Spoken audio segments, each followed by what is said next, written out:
being hosted by Gokul Chandra Prabhu and Chanchalakshi Mataji in Dera, Dubai. Hare Krishna.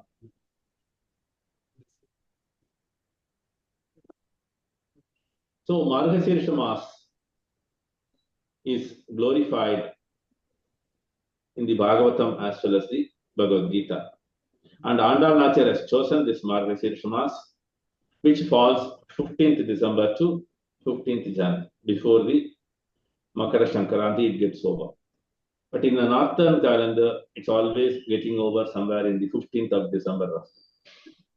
So, as such, Margashirsha Mas is the Brahma Muhurta for all the Devi Devatas. So, this is a very important lesson for us. One should utilize this Brahma Muhurta on a daily basis. That's why Prabhupada mentioned very clearly all the 16 rounds of Hare Krishna Mahamantra chanting should be completed before the sunrise, so that the quality chanting can be achieved. As Margashirsha Mas, Krishna says, I am Margashirsha Mas itself. Masana Margashirshoham. So that means among the 12 months, Margashirsha Mas is very much glorified and Krishna himself is there. Then Margashirsha Mas is also glorified in the Bhagavatam as such, to maintain vratas, nombu. In the Bhagavatam, the Gopis Kumarikas of Vrindavana, they maintain what is called as Katyayani Vrata. So they observe it with lots of regulations and rules. The same mode Andal Nachar also has here. That's the reason Tirupavai is glorified so much.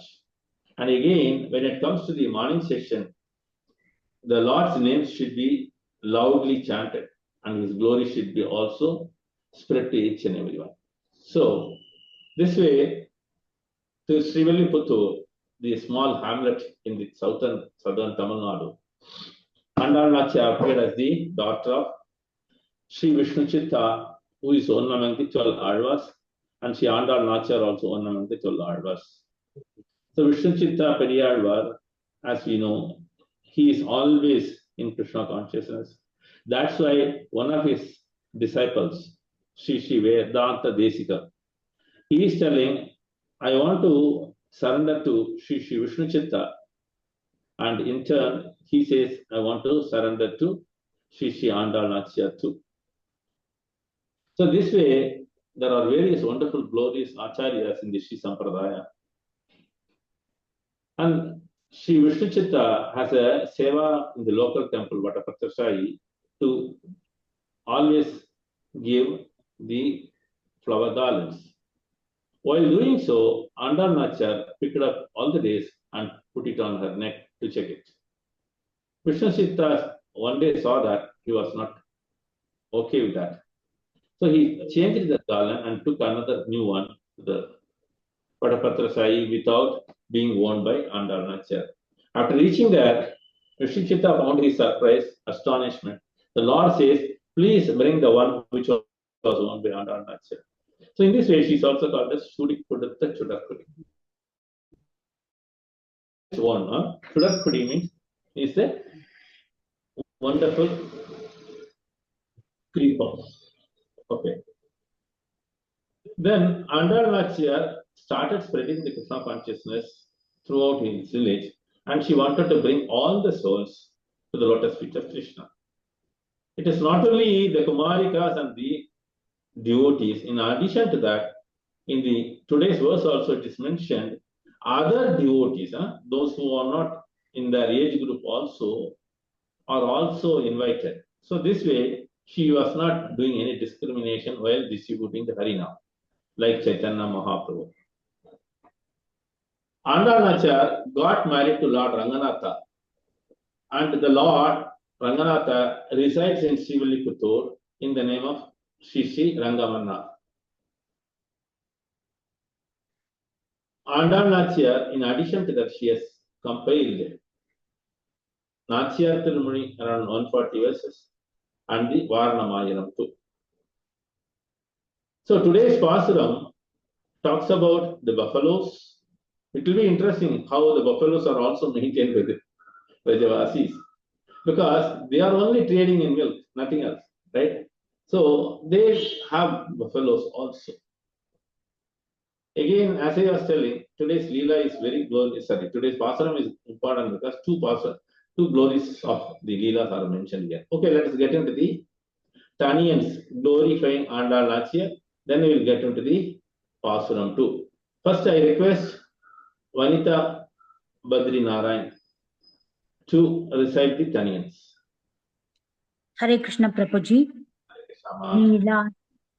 Neela Tungastanagiri Tadi Suptamudbodhya Krishnam Parartyam Swam Srudi Sadasira Siddham Adhyabayanti Svochishhtayam Srajinigalitam Yapalat Kritya Punkte Kodadasyai Nama Idamidam Bhuya Evastu Bhuyaha Annavayal Puduvai Andal Arangarku Pannu Tiruppaவை பல்பதியம் இன்னிசையால் பாடிக் கொடுத்தாள் நற்பாமாலை பூமாலை சூடிக் கொடுத்தாளை சொல்லு சூடிக் கொடுத்த சுடற்கொடியே தொல்பாவை பாடியருள வல்ல பல்வளையாய் நாடினி வெங்கடவர்க்கென்ன விதி என்ற இம்மாற்றம் நாங்கடவா வண்ணமே நல்கு. Thank you, Prabhuji. Krishna, thank you. That's nice. Hare Krishna. Badri Mataji.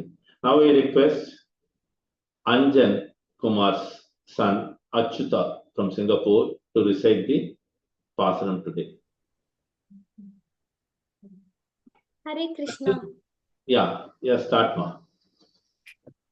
கீழ்வானம் வெள்ளென்று எருமை சிறு வீடு மேவான் பரந்தன கான் மிக்குள்ள பிள்ளைகளும் போவான் போகின்றாரே போகாமல் காத்து போவான் போகின்றாரே போகாமல் காத்து உன்னை பூவான் வந்து நின்றோ கோதுகலமுடைய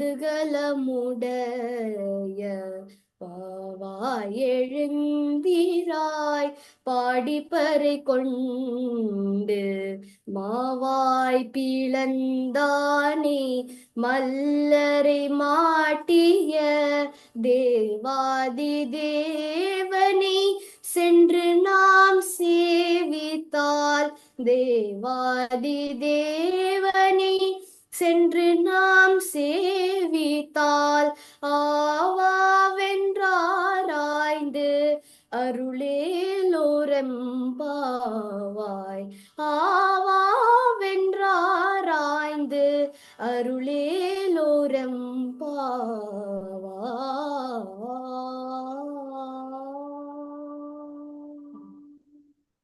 Wonderful, Achyuta. Nice, very nice. So these are the tradition and the assets to be passed on to the children. So nice. Okay, let's get into the different rooms. Hare Krishna, I'll open the rooms. Hare Bol.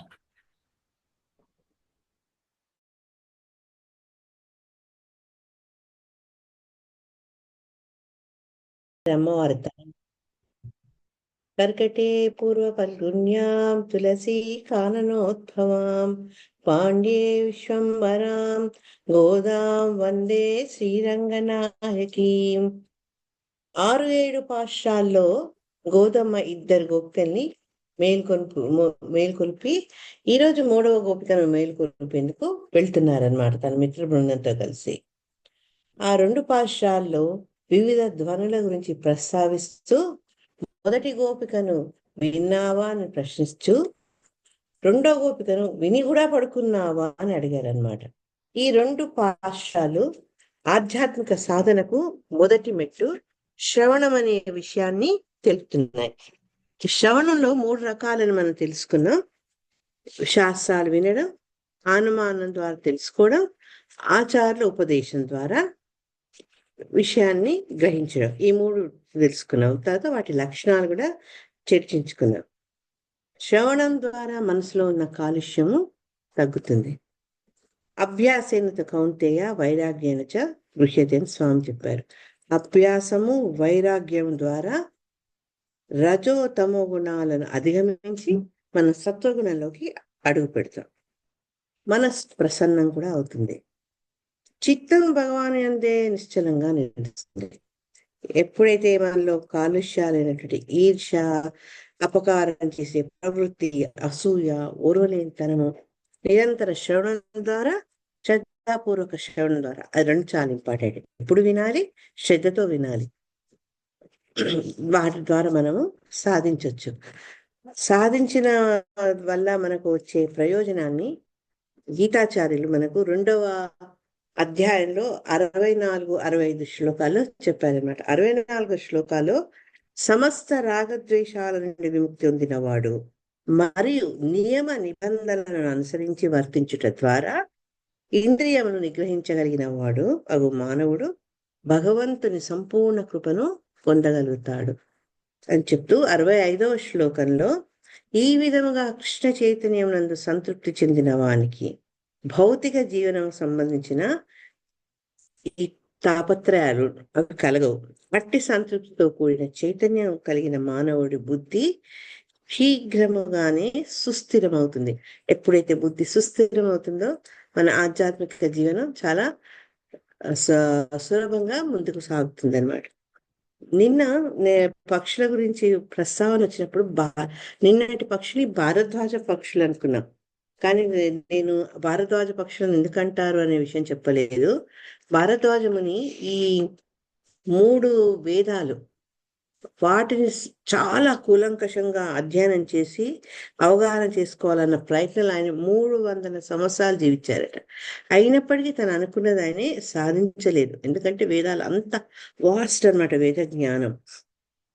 అదే రకంగా ఎవరైతే వేదాధ్యయనం కోసం తమ జీవిత కాలం అంతా కూడా వాళ్ళు వెచ్చించారో అటువంటి గొప్ప వాళ్ళను ప్రతీకగా చెప్పుకునేది ఈ భారద్వాజ పక్షులుగా మనకి ఇక్కడ పేర్కొనబడింది. అంటే చాలా గొప్ప పండితులు అనమాట, వాళ్ళు గొప్ప భక్తులు. అదే రకంగా ఈ దధిమందనాన్ని సముద్ర మదనంతో కూడా పోల్చారు. ఈ రెండు ఎందుకు చెప్తున్నా అంటే చక్కటి సామ్యం. ఈ 5 రోజులు జగన్ ప్రభు చెప్తుండేవాడు కదా, మంచి అలంకారాలు, ఉపమానాలని. ఇక్కడ ఈ దధిమందనాన్ని సముద్ర మందనంతో పోలుస్తూ ఏ రకంగా పోల్చారంటే భగవంతుడే సముద్రం అట. ఇంకా పాలు అంటే ఏవి అంటే భగవంతుని యొక్క నామ రూప గుణ విశేషాలు. చిలకడం అంటే ఏంటి అంటే నిరంతరం భగవంతుని, ఆయన లీలల్ని, ఆయన నామాన్ని ధ్యానించడం. ఇక కవ్వం అక్కడ మందర పర్వతం అయితే ఇక్కడ ఏంటంటే మేధస్సు, మన మేధస్సు ఏది స్వామిని నిరంతరం ధ్యానిస్తుందో.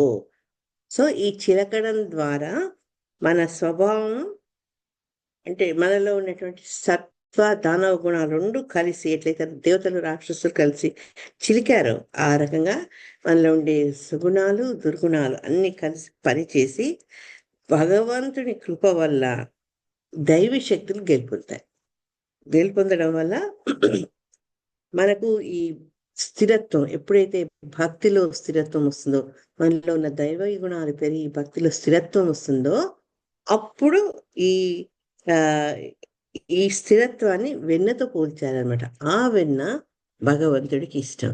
ఒకరోజు భగవంతుడిని పూజించి, ఒకరోజు ధ్యానించి, 2 రోజులు ఆయన్ని గురించి తలుచుకోకపోవడం కాకుండా స్థిరంగా నిరంతరము ఆయన్ని ధ్యానించడం భగవంతుని ప్రీతికరం కలిగిస్తుంది అనమాట.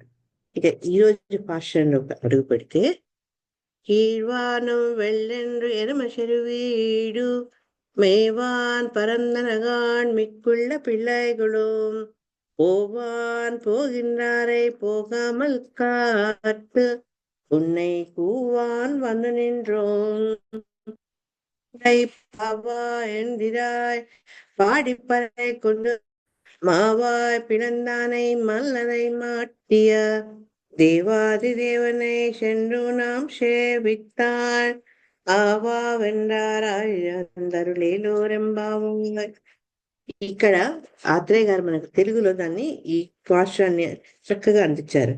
తూర్పు తెల్లవారే నెచ్చలి మేలుకో, ఎనుములు చిరుబీడుకు మేయగా ఎగని, బాలికలందరూ అదే పూతగా పోతుంటే ఆపి నిన్ను పిలువగా వచ్చి నిలిచినామమ్మా.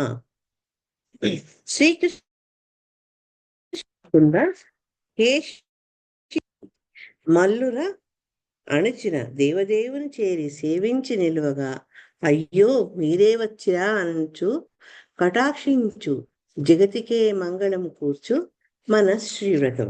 ఇక్కడ భగవంతుని యొక్క గుణగణాన్ని కీర్తిస్తూ ఈ గోపికను కూడా లేపుతున్నారనమాట.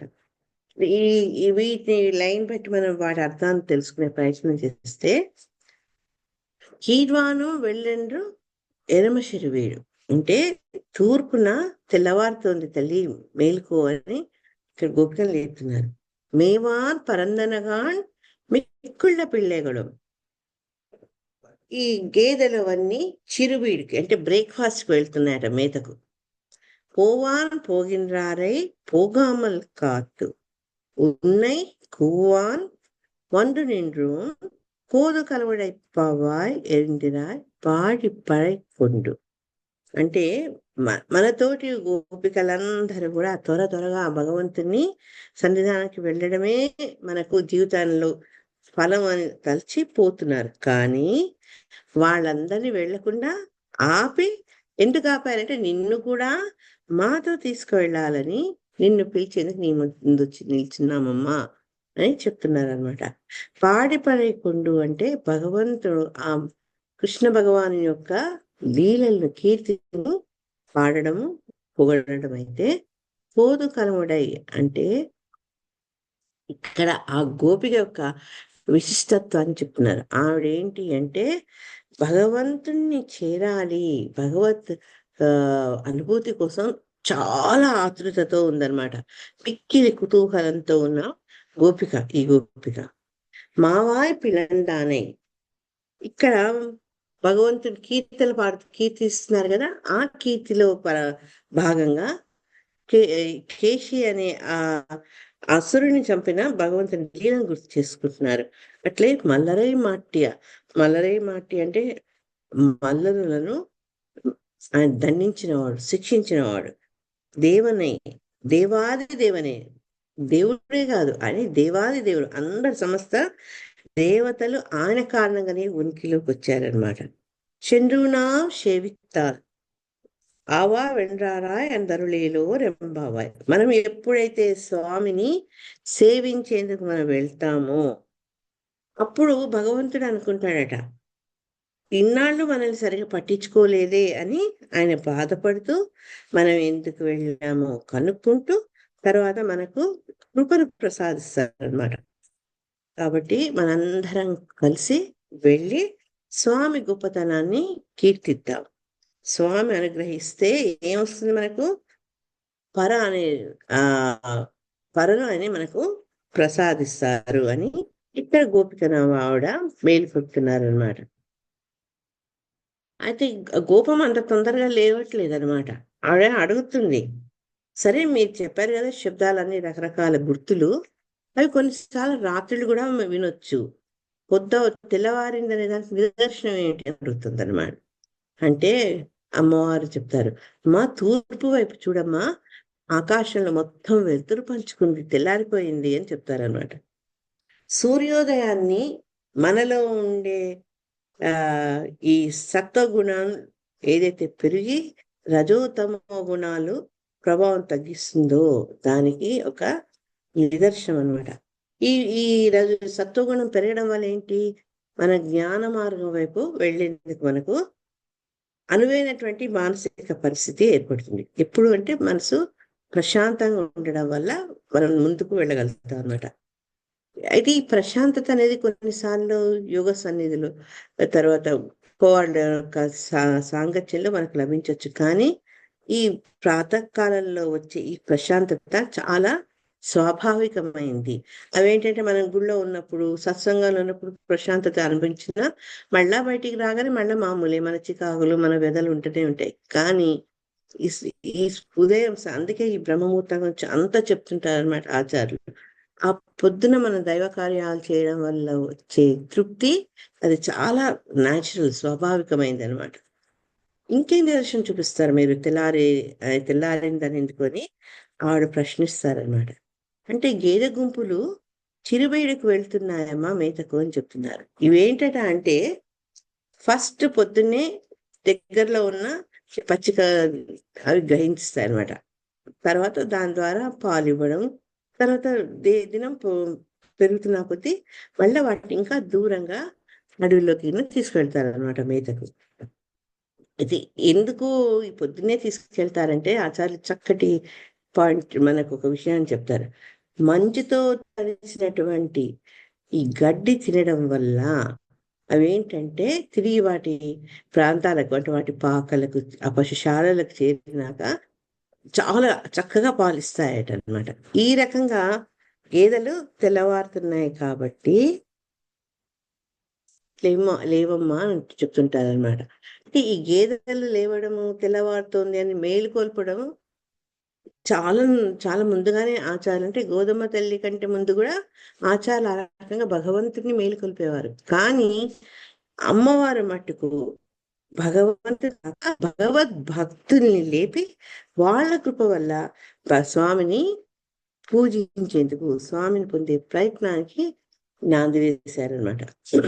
అయితే ఎప్పుడైతే ఆచారాలు చెప్పిన విధంగా మనము పూజానుష్ఠానాలు చేస్తామో అది మనకు సరైన ఫలితాన్ని ఇస్తుంది. అంటే మనకు తోచినట్టు కాకుండా ఆచారాలను అనుసరించడం చాలా ముఖ్యం. దాన్ని మనకేం చెప్తాయంటే శాస్త్రాలు ఆచార్య దైవ విదిత విద్యా సాధిష్టం ప్రాపత్. అంటే వాళ్ళు చెప్పిన విధంగా చేస్తే మనకు ఫలితాలు లభిస్తాయి అన్నమాట. ఈ రోజు రేపబడుతున్న గోపిక ఆమె ఏంటంటే భగవంతుడికే కుతూహలం కలిగించే స్థితిలో ఉందన్నమాట. ఎందుకంటే భగవంతుడే ఉపాయము ఉపయోగమని పూర్తిగా తెలిసిన స్త్రీ అన్నమాట ఈ అమ్మాయి. అయితే తనకి ఏంటంటే తనకున్న ఈ లక్షణాల వల్ల భగవంతుడే తన దగ్గరికి వచ్చి స్వామిత్వం ప్రదర్శించుకుంటాడు అన్న విశ్వాసం. కానీ భగవంతుడి కూడా అటువంటి భక్తులంటే చాలా ప్రేమ కాబట్టి గోధుమ ఏమంటుంది, గోధుమ ఆమె గోష్ఠి ఈ గోపికను కూడా తీసుకొని భగవంతుని దగ్గరికి వెళ్ళాలి, భగవంతుని దర్శించుకోవాలన్న ఆశతో ఉంటారు వాళ్ళు. ఈ ఆడ గోపిక యొక్క నిద్రను మనం యోగ స్థితి అనుకున్నాం కదా. ఆ యోగ స్థితిలో 10 రకాలు ఉంటాయని మనం 6వ పాఠంలో తలుచుకున్నాం. ఈ స్థితిలో ఉన్న భేదాలేంటి, ఈ 10 మంది గోపికను లేపుతూ తద్వారా ఆ పాఠశాల ద్వారా మనకు వివరణ అందుతుందన్నమాట. అయితే ఈ శ్రవణం వల్ల మనకు జ్ఞానం పెరుగుతుంది, వైరాగ్యం వస్తుంది. ఎప్పుడైతే ఇక వైరాగ్యం వస్తుందో మనం అభ్యాసము ఇంకా పెంచుతాం అన్నమాట.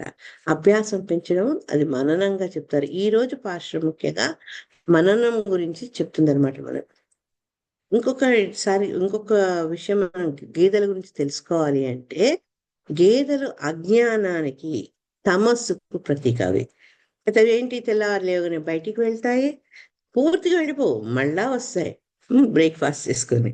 ప్రస్తుతం వాళ్ళ ఆ రకంగా వచ్చిన గేదెల యొక్క పాలను మనం ఉపయోగించుకొని మళ్ళీ వాటిని మేతకు పంపించేస్తాం అనమాట. అదే రకంగా మనం ఆచారణ సేవించడం వల్ల, గురువు ఉపదేశం వల్ల మనలో ఉండే ఈ రాగ ద్వేషాలు అవన్నీ తొలగింపబడి మనస్సు నిర్మలంగా అవుతుంది.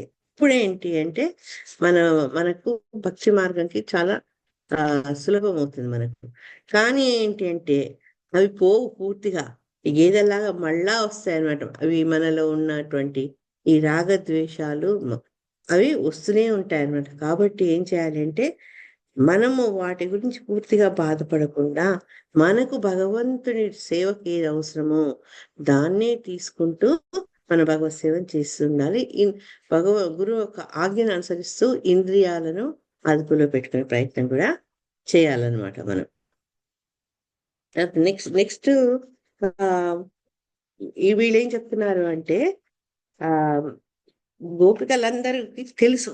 అందుకని ఏంటి అంటే వీళ్ళందరికీ కృష్ణ భగవాన్ని కలుసుకోవాలి అన్న ధ్యేయమే వాళ్ళకు ముఖ్యంగా ఉంది. అందుకే అందరూ ముందుకు సాగిపోతున్నారు. అయితే వాళ్ళు భగవంతుడు కలుస్తాడా లేదా, మన మీద కనికరం చూపుతాడా లేదా అన్న సందేహమే లేదు. అందరూ కలిసి భగవంతుని కీర్తిస్తూ ముందుకు వెళ్తున్నారే, అది దానిలో వాళ్ళు చాలా ఆనందాన్ని పొందుతుంటారనమాట. దీనికి మనకు ఆచార్యులు అక్రూరయానం గురించి చెప్తుంటారనమాట. అట్లే రామాయణంలో భరతుడు చిత్రకూటంలో ప్రయాణం చేయడం, ఈ రెండింటిని మనకు చెప్తారనమాట. అక్రూర యానంలో ఎప్పుడైతే కంసుడు కృష్ణ బలరామును తీసుకురమ్మని చెప్తారో ఆయన యొక్క అంతరార్థం తెలిసినప్పటికీ కూడా వాళ్ళని దర్శించుకొని వాళ్ళను సేవించే అవకాశం దొరికింది కదా అని ఎప్పుడైతే కంసుడు ఆదేశం లభించిందో అప్పటి నుంచి అక్రూరుడు తన యొక్క ప్రయాణం గురించి భగవంతుని దర్శనం పొందబోయే అనుభూతి గురించే ఆలోచిస్తూ చాలా మైమరిచిపోయారట. అదే రకంగా భరతుడు రాముల వారిని వెతుక్కుంటూ తిరిగి రాజ్యానికి తీసుకురావాలని ప్రయత్నం చేస్తూ ఆయన చిత్రకూటంలోకి వెళ్తే ఇక్కడ మునులు ఫలానా త్రోవలో వెళ్ళాడయ్యా రాముడు అని చెప్తారనమాట. అది వెళ్తూ ఉంటే కాలినడక నడుస్తుంటే రాకుమారుడికి కష్టం కలగలేదట. ఎందుకంటే నా అన్న ఈ దారిలో నడిచాడు, నేను మా అన్నను కలుసుకోబోతున్నాను అన్న భావనతోటి అతనికి ఎంతో ఆనందం కలిగిందట. కాబట్టి ఈ ఆధ్యాత్మిక విషయాలు ఏంటంటే మనం చేరుకోబోయే గమ్యం, ఆ గమ్యం చేరుకునేందుకు చేసే ప్రయత్నాలు, ఈ రెండు కూడా అంతులేని ఆనందాన్ని కలిగిస్తాయి. చిన్న ఉదాహరణ, మన తిరుపతికి వెళ్ళేందుకు ప్లాన్ చేసినప్పటి నుంచి మొదలు పెడితే ఆ స్వామి దగ్గర ఒక్క క్షణం ఉండి చూసి చూడకుండా వచ్చేస్తామే. అంతగా ఆ ప్రయాణంలో మనం ఎంతో అనుభూతిని తర్వాత ప్రయోజనాన్ని కూడా పొందుతామన్నమాట. ఇక్కడ వీళ్ళు చెప్తారు గోపికలు, అందరినీ మేము వెళ్లకుండా ఆపి నీ ముందు నిల్చొని నిన్ను ఆహ్వానించేందుకు వచ్చాము అంటారు. ఎందుకు నేను మీతో రావాలి అని ఇక్కడ గోపిక అడుగుతుంది. అడిగితే వీళ్ళు చెప్తారు, అమ్మ నువ్వు లేకుండా వెళ్తే స్వామి మమ్మల్ని చూస్తారా? ఎందుకు అంటే నీకు ఇంతకుముందు చెప్పినట్టు భగవంతుని పట్ల భగవతాభిలాష చాలా గాఢంగా కలగాలి. నువ్వు అది గాఢంగా ఉంది అనేది 3 లక్షణాలు చెప్పారు మనకు ఆచార్యులు. ఒకటి అనన్య శేషత్వం, అంటే ఆ గోపిక స్వామికి కాక ఇంకెవ్వరికి చెందదు. అనన్య శరణత్వం, ఈ గోపిక భగవంతుని తప్పించి ఇంకెవ్వరిని కూడా శరణు వేడదు, ఆశ్రయించదు. తర్వాత అనన్య భోగ్యత్వం, అంటే తాను కేవలం భగవంతునిచే భోగింపబడినది కానీ అన్యుల వల్ల కాదు అని తెలుసుకున్న దృఢ చిత్తంతో ఉన్నటువంటి గోపిక. ఈ 3 అనన్య శేషత్వము, అనన్య శరణత్వము, అనన్య భోగత్వము కలిసిన లక్షణాలతో ఉన్న గోపిక. కాబట్టి ఈ విశిష్టమైన ఈ గోపిక లేకుండా వెళ్తే స్వామి తమను కరుణించేమో, అందుకని నువ్వు కూడా మాతో పాటు వచ్చి స్వామిని కలువమ్మా, స్వామిని మేము కలిసేలా అమ్మా అని వాళ్ళు వెళ్తారనమాట. వెళ్ళి అందరం కలిసి కీర్తిస్తూ భగవంతుడి దగ్గర వెళ్ళి ఆయన చేత ఈ పరాన్ని సాధనాన్ని మనం పొందుతామని చెప్తుంటారు. ఆవిడ అంటుందనమాట, మనం కీర్తించినంత మాత్రాన మనకు కావాల్సింది ఏదో అంత సులభంగా ఇస్తాడా స్వామి అంటారు. అప్పుడు మిగతా గోపికలు భగవంతుని యొక్క గొప్పతనాన్ని వాళ్ళు మళ్ళా మననం చేసుకుంటారనమాట. ఆయన యొక్క దివ్య లక్షణాలు వాళ్ళు వివరిస్తారు. స్వామి కేశి అన్న రాక్షసుని నోటిని చీల్చారట. అందుకే నిన్న కూడా మనకి ఇదే ప్రస్తావన వచ్చింది, కేశవ అంటే ఏంటో. ఈ కేశి అన్న అసురుణ్ణి ఎందుకు శిక్షించారు అంటే తనకు ఆపద కలిగించుడే కాక ఈ గోపులకు కూడా ఆయన ఆపద కలిగిస్తున్నారు కాబట్టి ఆయన నోటిని 2గా చీల్చి భగవంతుడు శిక్షించాడు అనమాట. ఈ కేశి అనేది ఏంటి అంటే మనలో అహం నశించకపోతే మనం ఏంటో, మన నిజస్థితి ఏదో మనకు తెలియదు. నేను దీంట్లోనే ఉంటాం మనం. స్వామి ఏం చేశాడు, మనలో ఉండే ఆ అహాన్ని నశింపజేసి మనల్ని కాపాడి తనతోనే ఉంచుకునేందుకు ఈ రకంగా కేశి రూపంలో మన అహాన్ని చంపించారనమాట. అదే రకంగా మధురలో ఈ ముష్టిక చాణూర మల్లుల్ని కూడా ఆయన్ని శిక్షించి వధించి అందరికి రక్షణ ఇస్తూ మధురలో ఉన్న స్త్రీల హృదయాలకు ఆకర్షణ కలిగించారట. ఈ మల్లులు ఇద్దరు ఏంటంటే మనలో ఉండే కామ క్రోధాలకు వాళ్ళు ప్రతీకలు అనమాట. ఈ కామ క్రోధాలు కనుక నశించకపోతే ఏంటంటే మనలో అవిద్య అనేది కూడా నశించదు. అవిద్య అంటే భగవత్ సంబంధమైన జ్ఞానము, వాటి మీద నేర్చుకోవాలన్న ఆకర్షణ, కుతూహలం. కాబట్టి ఇంకా మనకు స్వామి మనం కీర్తిస్తే మనకు కావాల్సింది ఇస్తారా ఇవ్వరా అన్న ప్రశ్నకు అసలు తావే లేదు. ఆయన అంత దయామయుడమ్మా అని చెప్తారనమాట. చెప్తూ మనం వెళ్ళి స్వామిని సేవిస్తే ఇన్నాళ్ళు మనం నిర్లక్ష్యం చేశారే, అయ్యో మీరు వచ్చారా అనుకుంటూ భగవంతుడు ఏం చేస్తాడు, మనల్ని ఆదరించి దయను కురిపిస్తారట. అంత కరుణామూర్తి అని. ఎవరైనా స్వామిని పొందాలంటే కేవలం మన కోసం కాదు, స్వామి కోసమే. ఎందుకు అంటే ఆయనకు మనం కావాలి. ఆయన యొక్క సంతానం మనం ఆయనకే చెందిన వాళ్ళం కాబట్టి మనం భగవంతుని దగ్గరికి చేరి ఆశ్రయించడం అంటే అది మన కోసం కాదు, భగవంతుడి కోసమే అని మనకు చెప్తున్నారనమాట. ఎప్పుడైనా భగవంతుని దూరం అయితే, అంటే భగవత్ చింతన దూరం అయితే, అప్పుడు ఏంటంటే మనకి ఏదైనా కష్టాలు వచ్చినప్పుడు మళ్ళీ వెంబడే స్వామిని త్వరగా రమ్మని మనము ఆయన ప్రార్థిస్తాం. ఎప్పుడైతే మన కష్టాల్లో ఆయన ఎదురు చూసే అంత సమయం లేకుండా ఆయన ప్రాధాయపడతామో ఆయన నొచ్చుకుంటారట. దానికి అంటే అదే మిమ్మల్ని ఈ రకంగా నేను భావనకు లోన్ చేశానే, నా వల్ల ఆలస్యం జరిగిందే అంటూ అని నొచ్చుకుంటారట. దీనికి చక్కటి ఉదాహరణ మనకు రామాయణంలో చెప్తారనమాట. రామాయణంలో మొట్టమొదటి దండకారణ్యంలో మునులందరూ రామచంద్రుని వారిని చూసేందుకు వచ్చినప్పుడు వాళ్ళు ఎదుర్కొన్నటువంటి సమస్యలు, వాళ్ళకు ఎదురైన కష్టాలు తెలుసుకొని అని చాలా బాధపడ్డారట. నేను మందబుద్ధిని, నేను ఆలస్యంగా రావడం వల్లనే, నేను మిమ్మల్ని సేవించలేనందువల్లనే మీకు ఇటువంటి పరిస్థితి కలిగింది అని చెప్పి ఆయన వాళ్ళని క్షమాపణ వేడుకున్నారట. అంతేగాక మీరు ఇంత దూరం వచ్చి నన్ను కలిసి నడిచి రావడంలో, ఈ ప్రయాస చేయడంలో మీ పాదాలు వాచిపోయాయి కదా అంటే అంత కరుణ్యమూర్తి అనమాట. ఆయన వాళ్ళను ఆదరించారు, వాళ్ళకు కావాల్సినటువంటి ఆశ్రయాన్ని, రక్షణ కూడా ఆయన కల్పించారు. అదే రకంగా గుహుడు ఎప్పుడైతే రాముల వారు ఆయన అయోధ్య వదిలి వెళ్ళిపోతున్నారో, ఆయన అడవుల్లో ఉన్నప్పుడు గుహుడు ఏంటంటే తన మిత్రుడు రామచంద్ర వారు ఆ రకంగా అడవులో ఉన్నారు, వెళ్ళిపోబోతున్నారు అని అరణ్యవాసానికి అని తెలిసినవాడు గబగబా తన రాజ్యాన్ని వదిలి తన స్వామికి ఆతిథ్యం ఇవ్వాలన్న ఆరాటంలో నడిచి వస్తారనమాట సగం దూరం. ఎప్పుడైతే గుహుడు వస్తున్నాడని తెలుస్తుందో అప్పుడు రాముల వారు కూడా ముందుకు వెళ్ళి అన్ని ఆహ్వానిస్తారు సాదరంగా. అప్పుడు అడుగుతారట, నా కోసం ఇంత శ్రమ తీసుకొని ఈ అడవుల్లో నువ్వు నడిచి వచ్చావా అని చెప్తూ, నీ ఈ ఆతిథ్యం కోసం ఆహ్వానం ఇచ్చేందుకు వచ్చావు, కానీ నువ్వు నా కోసం నడిచొచ్చావే అది చాలు నాకు అని ఆయన చెప్తారట. అంటే భగవంతుడు ఏంటంటే మనం ఆయన వైపు కొన్ని అడుగులు వేస్తే ఆ వేసిన అడుగులు కూడా భగవత్ సేవలాగానే ఆయన పరిగణిస్తారనమాట. అందుకని మనం ఏదన్నా అడిగితే, కోరికలు కోరుకుంటే, అంటే సరైన కోరికలు అవి నెరవేర్చలేకపోతే భగవంతుడు ఫీల్ అయిపోతారనమాట, బాధపడిపోతారు. ఇక దానికి ఉదాహరణ అంటే భరతుడు తిరిగి ఆయన రామచంద్రుల వారిని తిరిగి వచ్చి రాజ్యాన్ని తీసుకోమని ఆయన ప్రాధాయపడతారు. కానీ రాముల వారు ఒకటే మాట ఆయన పాలసీ. అందుకని ఆయన వెళ్ళరు, భరతుడితోటి వెళ్ళి తిరిగి రాజ్యాధికారాన్ని తీసుకోరు.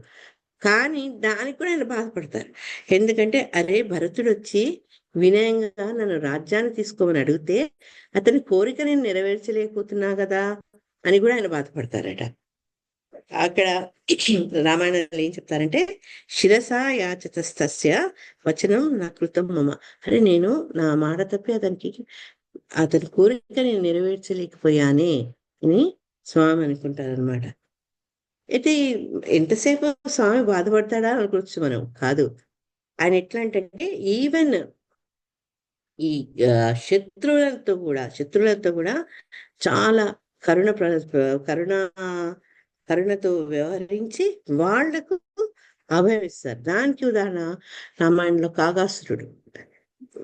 రాముల వారికి ప్రియపత్రిన సీతమ్మ వారిని కాకాసురుడు హింసిస్తే అతను కాకాసురుడిని ముందు వధింపబోతారు. కానీ ఎప్పుడైతే కాకాసురుడు స్వామి పాదాలకు శరణం చేస్తే అప్పుడు కాకాసుడిపై కరుణ కల్పిస్తారట, ఆయన ప్రాణభిక్ష పెడతారు. భగవంతుని యొక్క ఈ కారుణ్యతను మనకు ఈ రకంగా అనేక సన్నివేశాల్లో భాగవతంలో తర్వాత రామాయణంలో మనకు ఆచార్యుల ద్వారా తెలుసుకోవచ్చు అనమాట. అటువంటి స్వామిని మనం అందరం కలిసి వెళ్ళి కీర్తిద్దాం, కీర్తిస్తూ స్వామిని సేవిద్దాము అని చెప్తున్నాడ. ఏ రకంగా కీర్తిద్దాం, ఏ రకంగా సేవిద్దాం అంటే స్వామికి నచ్చే విధంగా. ఆయన కొద్దిగా ఆగ్రహిస్తుండొచ్చు, మనం ఇంత ఆలస్యంగా వెళ్ళామే భగవంతుని కోసం అని. అయినా పర్వాలేదు, ఆయనకు ఆగ్రహం వస్తుంది కదా అని వెళ్ళకుండా మానొద్దు. మనం వెళ్దాం, ఆయన సేవిద్దాం. ఎందుకంటే అదే మనకు ముఖ్య ధర్మం. జీవునికి ధర్మం ఏంటంటే ఆ స్వామిని సేవించడమే, ఎప్పుడు భగవంతుడి సేవకుడిగా ఉండడమే. కాబట్టి తల్లి గోపమ్మ లేచి మాకు మార్గదర్శకత్వం చేస్తూ తీసుకుని వెళ్ళి తల్లి స్వామిని మనం దర్శించుకుందాం, సేవిద్దామని ఈనాటి గోపికను గోధుమ వారు లేపుతారనమాట. అయితే మనం 6, 7, 8 ఈ 3 పార్శ్వాల్లో లేపిన గోపమ్మలు 3 ఆళ్వార్లు అని తెలుసుకున్నాం. ఆ 3 ఆళ్వార్ల గురించి కొంచెం చెప్తూ ఈరోజు మన ఈ కార్యక్షేపాన్ని ముగిస్తాం. అయితే వీళ్ళలో ఈ 10 మంది ముఖ్యమైన ఆళ్వార్లలో ముందు 3 ఆళ్వార్లను ముదర ఆళ్వార్ అంటారనమాట. వాళ్ళు ఎటువంటి ఆళ్వార్లు అంటే భగవంతుని అనుభూతే కాదు, భగవంతుని స్వయంగా చూసినటువంటి గొప్ప భక్తులు వాళ్ళు. అయితే దీంట్లో వీళ్ళు ఆళ్వార్లు ఏంటంటే భగవంతుని యొక్క పార్షదాలు, ముఖ్యంగా భగవంతుని యొక్క ఈ పంచాయుధాల సూత్రం అని చదువుతాం కదా, ఆయుధాల అంశతో పుట్టిన వాళ్ళు. దీంట్లో మొట్టమొదట పోగయాళ్వార్లని సరోయోగి అని కూడా చెప్తారు. ఆయన పాంచజన్యం ఒక ప్రభావంతో అంశతో పుడితే, నెక్స్ట్ భూతతాళ్వార్, ఆయన ఏంటి అంటే భూతయోగి అని కూడా చెప్తారు. అని భూతతాళ్వారు భూతయోగి అని కూడా చెప్తారు. ఆయన కౌముదికి అంటే భగవంతుని యొక్క గద యొక్క అంశతో ఉన్నవారైతే, మూడో అతను పేయాళ్వారిని మహాయోగి అని కూడా చెప్తారనమాట. ఆయన ఏంటంటే భగవంతుని యొక్క ఖడ్గం నందకం యొక్క అంశతో తేజంతో వచ్చినవారు. వీళ్ళు భగవంతుని సాక్షాత్తుగా చూశారు అనేందుకు మనకు నిదర్శనం ఏంటంటే ఒక చక్కటి కథనం చెప్తారు ఆచార్యులు మనకు. ఈ సరోయోగి ఆయన పోగయాళ్వారు ఒకసారి దివ్య దేశాలన్నీ పర్యటిస్తూ ఒక తిరుక్కోవలూరు అనే ఒక గ్రామాన్ని చేరుతారనమాట. అప్పటికి చీకటి పడిపోతుంది, ఆకాశంలో దట్టమైన మేఘాలు ఉంటాయి అన్నమాట. మళ్ళీ వర్షం కూడా మొదలవుతుంది. ఆ సమయంలో ప్రయాణం చేయడం, ఎందుకంటే ఆ కాలంలో అంతా కాలినడకనే ప్రయాణాలు చేసేవారు, అది కష్టం. కాబట్టి దారిలో ఒక ఇంటికి వెళ్తే వాళ్ళ ఆశ్రమించే వాళ్ళకు ఒక గది చూపిస్తారనమాట, చిన్న వసారాలు. అది అక్కడ కూర్చొని అని భగవంతుని యొక్క దివ్య కీర్తుల్ని గానం చేస్తుంటారు. ఎప్పుడైతే ఈ నామ సంకీర్తన వినిపిస్తుందో అది విన్న పూదత్తాళ్వార్, ఆయన భూతత్తాళ్వార్ అని కూడా అంటారు, ఆయన కూడా ఆ సంకీర్తనలో పాలు పంచుకునేందుకు, కొంచెం తలదాచుకునేందుకు వచ్చారనమాట. వచ్చి నాకు కొంచెం చోటి స్వామి అంటే రండి అని చెప్పి వాళ్ళిద్దరూ ఇంకా కూర్చునే జాగలేదు వాళ్ళకు. ముందు ఫస్ట్ పోయేగాళ్ళ వారు కూర్చునేవారు, ఇప్పుడు జాగా లేక వాళ్ళిద్దరు చోట కూర్చుంటారనమాట. అంటే ముందు పడుకుంటారు, దానికి కూర్చుంటారు, 3 ఆయన వచ్చినప్పుడు కూర్చుంటారు, సారీ. అప్పుడు వాళ్ళిద్దరు కూర్చొని భగవత్ విషయాల్ని చర్చించుకుంటూ భగవంతుని కీర్తిస్తుంటారనమాట. ఇంకొంచెం సేపటి పేయాళ్వారు కూడా వస్తారు. పెరియాళ్వారు కాదు, పెరియాళ్వారు గారు గోధమ్మ తండ్రి, ఈయన పేయాళ్వారు. సో ఆయన కూడా ఈ గోష్ఠిలో జాయిన్ అవుతారనమాట. ఈ వర్షం పడుతుంది, బయటికి ఎక్కడ వెళ్ళలేరు, కటిక చీకటి కాబట్టి జాగా లేదు. కానీ ఎప్పుడైతే ఆయన వస్తారో అప్పుడు వాళ్ళు కూడా లేచి ఆయన్ని ఆహ్వానిస్తారనమాట. ఆ 3 నిల్చొని భగవత్ విషయాల గురించి చర్చించుకుంటారు. మరి ఇంత చక్కటి అవకాశాన్ని భగవంతుడు వదులుకోలేడు. ఎందుకు అంటే ఆయన పద్మపురాణాలు చెప్తారు, నాహం వసామి వైకుంఠే నయోగి హృదయేశువ, నేను వైకుంఠంలో ఉండను, తర్వాత యోగుల హృదయాల్లో ఉండను. మరి ఎక్కడుంటానయ్యా అంటే తత్వతిష్టామి నారద ఎత్ర గాయంతి మద్భక్త, ఎక్కడైతే నా భక్తులు కూడి నా దివ్యనామాలు కీర్తిస్తుంటారో, నన్ను ఎక్కడ తలుచుకుంటారో నేను అక్కడే ఉంటాను అని చెప్తారు అనమాట. నారదుడికి భగవంతుడు తన అడ్రస్ ఇస్తారు. సో ఇక్కడ వాళ్ళతో పాటు వాళ్ళ గోష్ఠిలో భగవంతుడు కూడా జాయిన్ అయిపోతారనమాట. ఎప్పుడైతే భగవంతుడు ఇంత చక్కటి అవకాశం వచ్చింది కదా నాకు నా భక్తులతో కూడేందుకని వస్తారో, ముగ్గురే అతి కష్టం మీద నిల్చున్నారు. 4వ వ్యక్తి కూడా వచ్చేటప్పటికి ఇంకా ఇరుకైపోయిందట.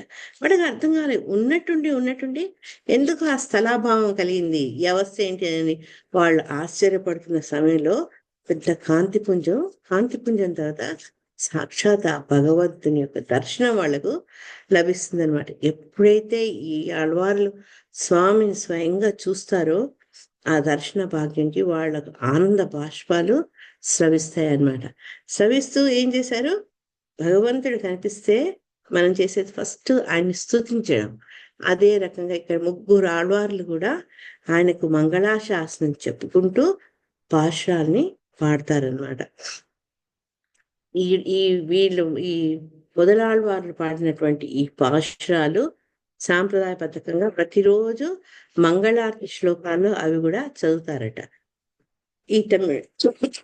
ఈ రకంగా ఈ ముగ్గురు ఆళ్వార్లు ఏం చేస్తారు, 100 పాశురాలు ఇవన్నీ కలిసి ఆళ్వాళ్ళందరూ కలిసి రాసి సంకలనం చేసింది మనకు దివ్య ప్రబంధం. ఆ రకంగా వాడు భగవంతుని యొక్క గొప్పతనాన్ని మళ్ళా మనకు తెలిసేలాగా ఆవిష్కరిస్తారనమాట. అందరూ మన భగవంతుని మేం చూసామని ఎవరు చెప్పుకోలేదు, ఎందుకంటే వాళ్ళు అనుభూతి పొందుతారు. కానీ ఈ ముగ్గురు వాళ్ళు ప్రత్యక్షంగా భగవంతుని చూసే భాగ్యానికి నోచుకున్నవారు. అదే రకంగా ఈ 3 రోజులు ఎవరైతే గోపికల్ని మనం నిద్ర లేపామో వాళ్ళు కూడా భగవంతుని ప్రత్యక్షంగా దర్శించిన వాళ్ళు కాబట్టి ఆ భగవత్ అనుభవంలోనే వాళ్ళు మునిగి ప్రపంచాన్ని వాళ్ళు మర్చిపోయినారట. అందుకని ఈ గోదాదేవి తన యొక్క మేలుకొలుపు ద్వారా వాళ్లను ఆహ్వానించారు. ఈ రకంగా ఈనాటి పాశ్రము ముగించవచ్చు మనము. దీంట్లో మనం ముఖ్యంగా మనం తెలుసుకోవాల్సింది అంటే టేక్ అవే పాయింట్స్ ఏంటి అంటే